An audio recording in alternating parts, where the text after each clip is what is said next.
Mimi naitwa Amos Milinga, ni manager wa shirika la Posta mkoa wa Mbeya. Leo hii tumekuwa na furaha kubwa kufika hapa shule ya sekondari ya wasichana ya St. Francis hapa Mbeya.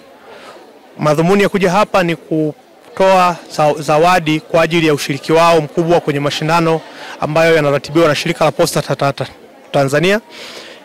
Mwaka huu mwezi wa pili mpaka mwezi wa 4 tulikuwa tuna mashindano ya uandishi wa barua mahususi. Mashindano haya yanalenga kwenye kuhamasisha uandishi wa barua na kufundisha namna ya communication ya maeneo ya sehemu mbalimbali za dunia hii. Kwa hiyo maonyesho haya yalifanyika kwa level ya kimataifa, lakini kwa level ya kitaifa tulimpata mshindi kutoka mikoa mitatu, lakini kwa level ya mkoa wa Mbeya tulipata washindi ambao kwa level ya mkoa inaonekana St. Francis ni shule ambayo imefanya vizuri kwa kutoa washiriki wengi, lakini pia kutoa washindi kwenye level ya mkoa. Kwa hivyo tumekuja na tumefanikisha na kuwapongeza mwalimu mkuu tuko naye hapa, headmistress, ametupa ushirikiano mkubwa na tumefurahi, na tunajua mwakani atafanya vizuri tena kama alivyofanya mwaka huu, na hata kulingana na tulivyoona uwezo wa wanafunzi wake tunaamini watafika mbali. Kwa hiyo ndio hayo ambayo yametuleta shuleni hapa siku ya leo.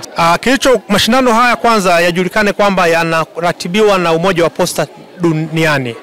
Lengo lake ni kuhamasisha uandishi wa barua kwa vijana. Tunaamini kwamba hawa vijana wanapokuwa na skills za uandishi wa barua wanaweza kufika mbali, kwa sababu barua iko kila sehemu.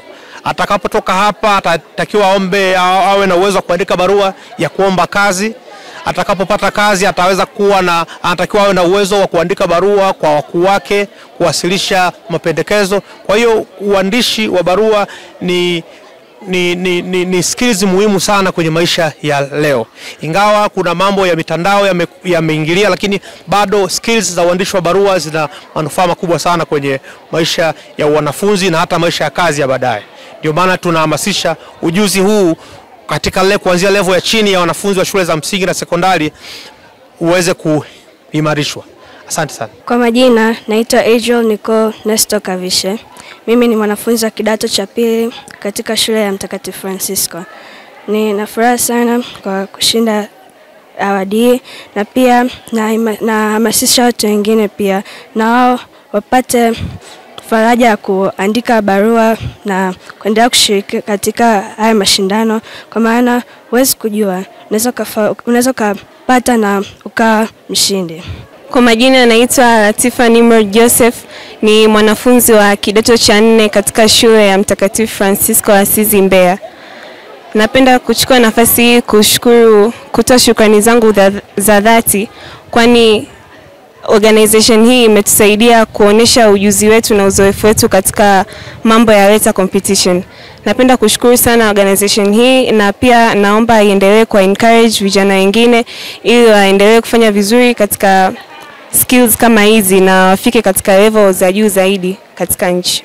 I'm Sister Veena, Head of School St. Francis Girls Secondary School Mbeya. I feel privileged to be here for the special award that we have received for being best in the region, in especially this competition. We are really grateful to the Shirika la Posta for giving us this appreciation award, as well as our students certificate of appreciation for being first and second in the regional level. We thank you for giving us this opportunity to participate in this competition. We promise that the coming year it will be still fruitful one. So I thank each one of you for your gift of appreciation and for this opportunity that you have provided. Let Posta remain safe and flourish day by day. So this competition also helps our students, because these days the letters have become rarely not in use due to the different modern technology, but this gives the students to a clear picture to write, to communicate this, and also the aspect of the topic was very beautiful, which enabled the students to think deeper to save this environment. And so we thank each one of you for this beautiful opportunity that you have given to us. Thank you.